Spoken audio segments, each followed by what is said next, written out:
Welcome to my kitchen my test. সবাইকে advance happy Holi জানিয়ে শুরু করছি আজকের রেসিপি লাল লাল ঝাল ঝাল পাতলা মাটনের ঝোল।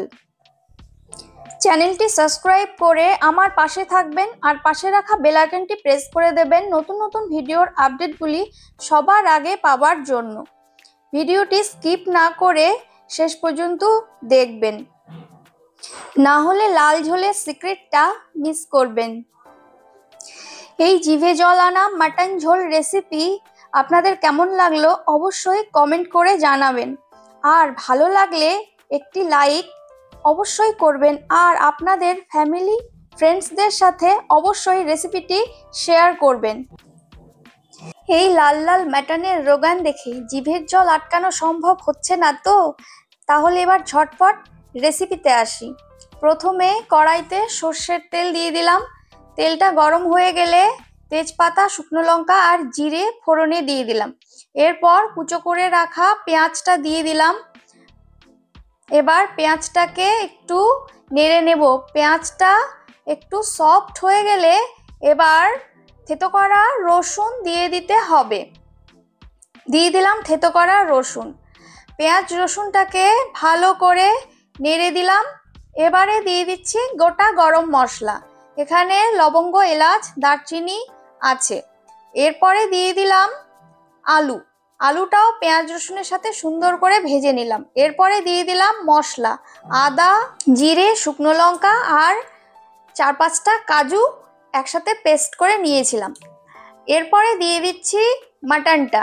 এইখানে 1 কিলো মাংস আছে। ভালো করে মিশিয়ে নেব মশলার সাথে। মাংসটা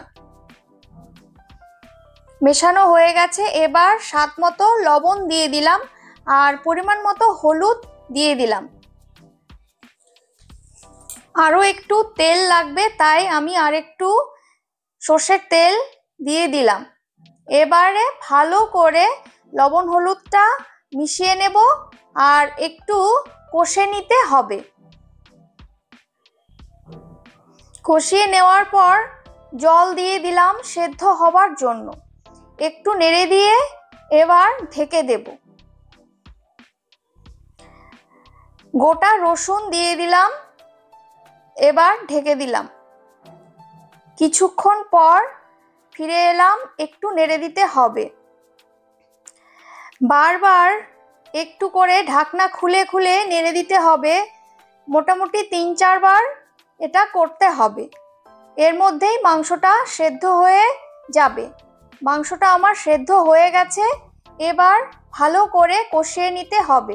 কষানোর উপরে মাংসের টেস্টটা অনেকটাই সুন্দর হয়।